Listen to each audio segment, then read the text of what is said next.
The Prime Minister must be elected by the people.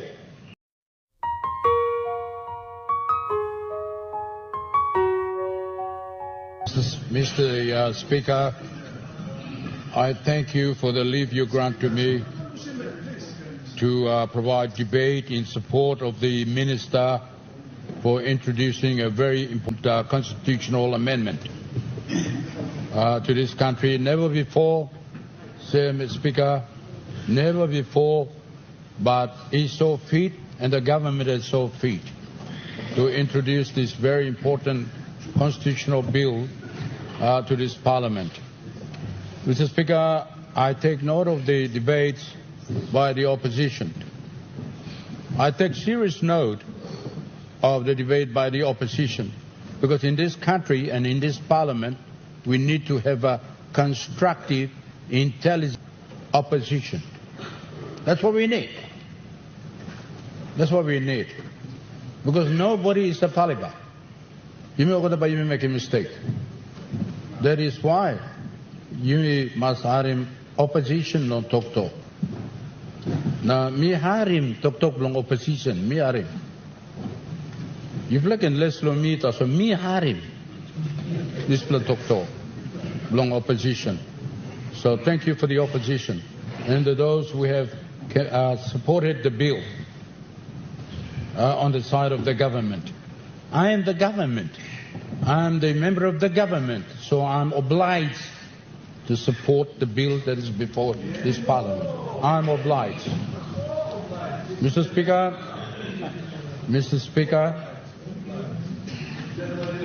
we are not alone.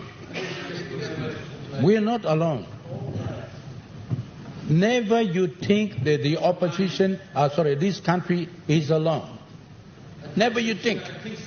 Mr. Speaker, we are part of the international community.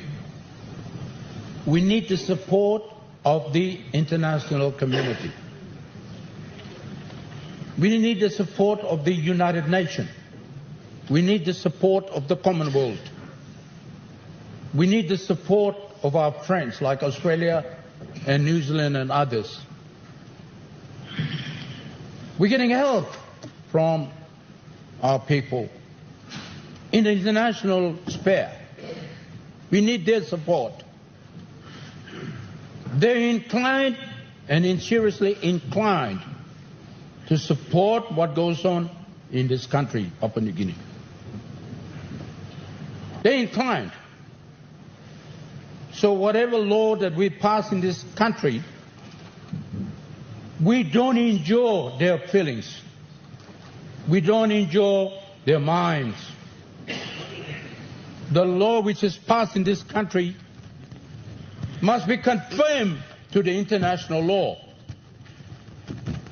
The international law. It must conform to the constitution of this country. Because what is enshrined in the constitution of the country is what is there in the international law. Honourable Governor, sorry, Mr. Speaker, I interrupt you. I would like to ask you to lift the mic that you have bent over. Oh. Can you lift it up? It's for the recording purposes. Oh, sorry, sir. Sorry, sir. Thank you. Sorry, sir. Sorry, sir.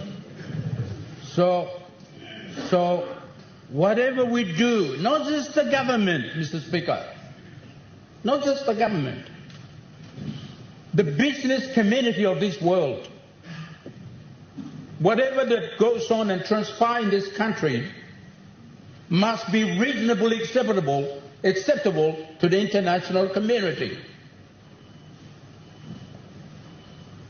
And this is very important, Mr. Speaker. And the Attorney General saw fit to bring this bill, and we in the government 100% support this bill. 100%. The opposition can argue these things, but that's your...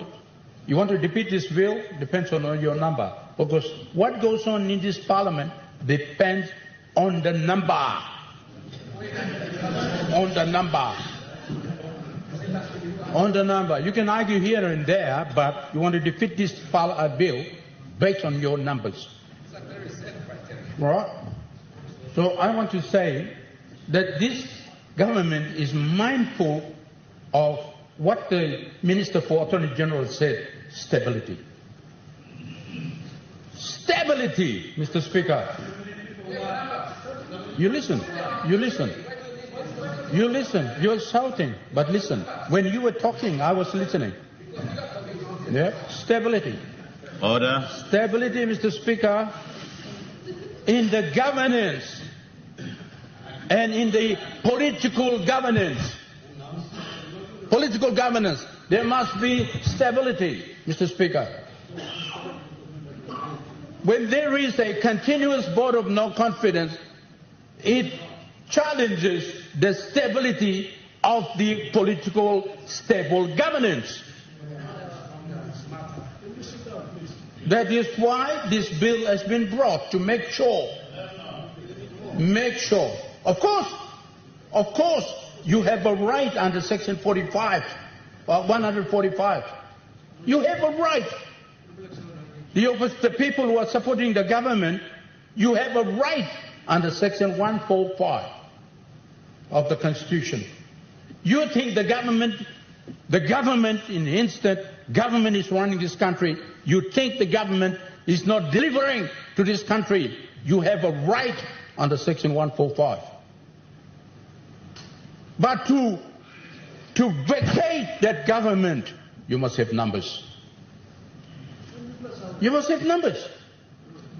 You can talk here and there, but you must have numbers to vacate this government. And as far as, Mr. Speaker, this government is concerned, stability is very important. So very important to this country. Papua New Guinea. So Section 145 gives you the power.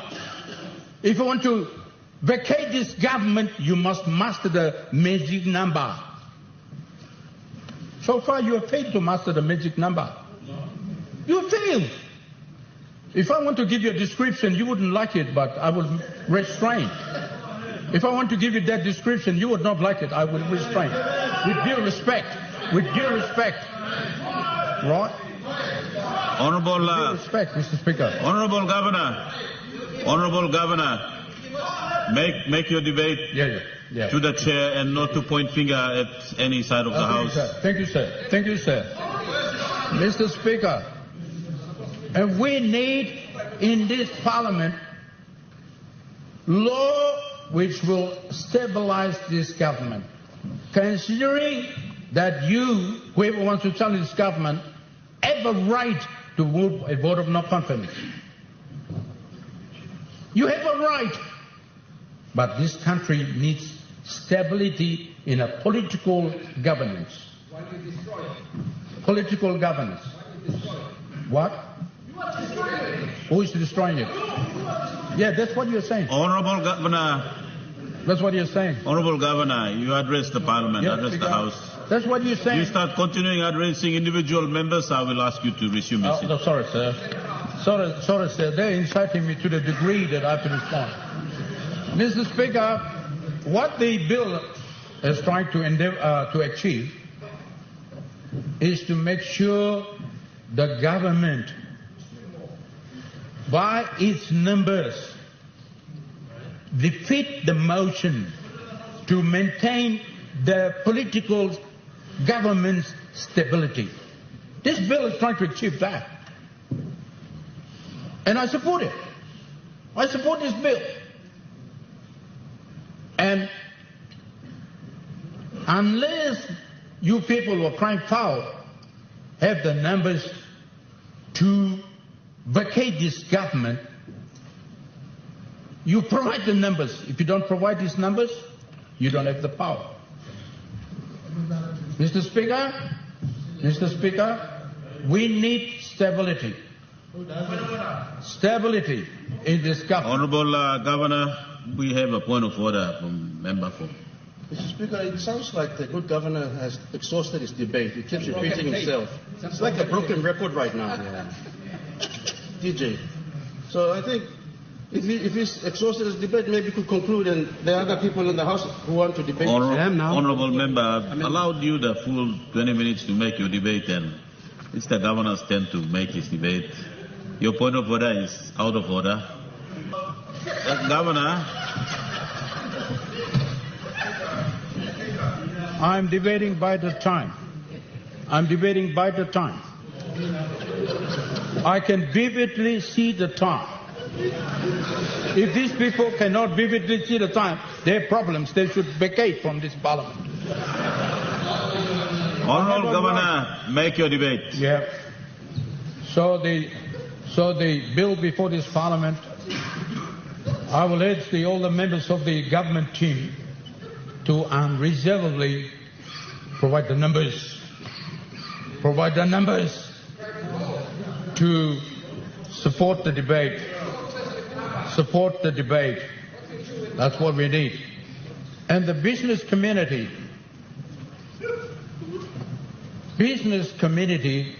want to come and invest in this country. But they're concerned, Mr. Speaker, whether this government will continue. Very good investment. For instance, WAPI. They want to bring, the investors want to come in, but they're concerned about the stability. I have to build a road to Kabul. I have to build a road to Groina. I have to build to Shalom. I have to build a road to Youth and to Saido in the Medang province. Where will I get the money? Where will I get the money to do those things? The money is coming from WAPI. Must come from WAPI. But the investors in the WAPI have a reservation. Because they're worried. The opposition is moving a vote of no confidence. New government will come into place. Right? That is why many reservations, not just the WAPI, but many other mines and many other businesses. Because they want stability in the nation. Particularly in the political governance. Political governance. If there is no political governance, the investors will not be inclined, Mr. Speaker, to come and invest.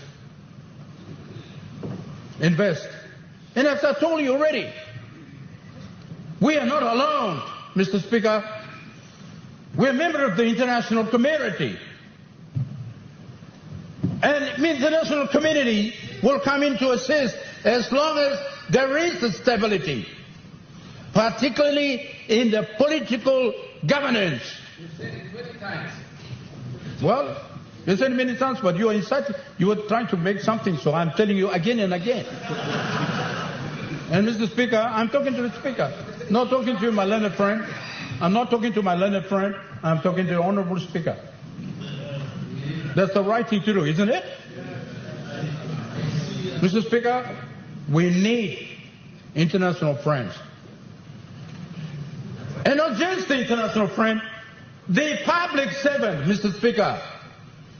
When they reach a proposed vote of no confidence, they don't go to work. I sit in line. They don't go to work. There's a vote of no confidence coming. There's a new government coming in. They don't do the work. I tell them to go to Finch up and to check on those things. They don't go because the government becomes there. And even the company. The companies too. There's a new government coming in. We don't know the devils in the new people in the new government. We don't know them, Mr. Speaker. Right? And they restrain for constructive negotiation, constructive involvement. Because they suspect that there's a new government coming in. Mr. Speaker, that is why, Mr. Speaker, I say there must be stability. Period, Mr. Speaker, period. If you have the numbers to change the government, you do. You do it. If you don't have the numbers, no one to talk plenty. No one to talk plenty. Mr. Speaker, I got 5 more minutes. I'm going by the time. I got 5 minutes, Mr. Speaker, and I think the government will unanimously support this bill. Government will support unanimously this bill because we need political stability. Political stability. And if you, my learned friend, member for China Yongabul, if you have the numbers, come and dethrone this government. China Yongabul, my brother. Honourable Governor, you seem to be targeting one member of Parliament. Yeah, but he's shouting. He's shouting. He's the one who's inciting me. Honourable Governor, if you continue, I will suspend your 4 minutes and no. allow for another speaker. Mr. Speaker, allow me. Allow me.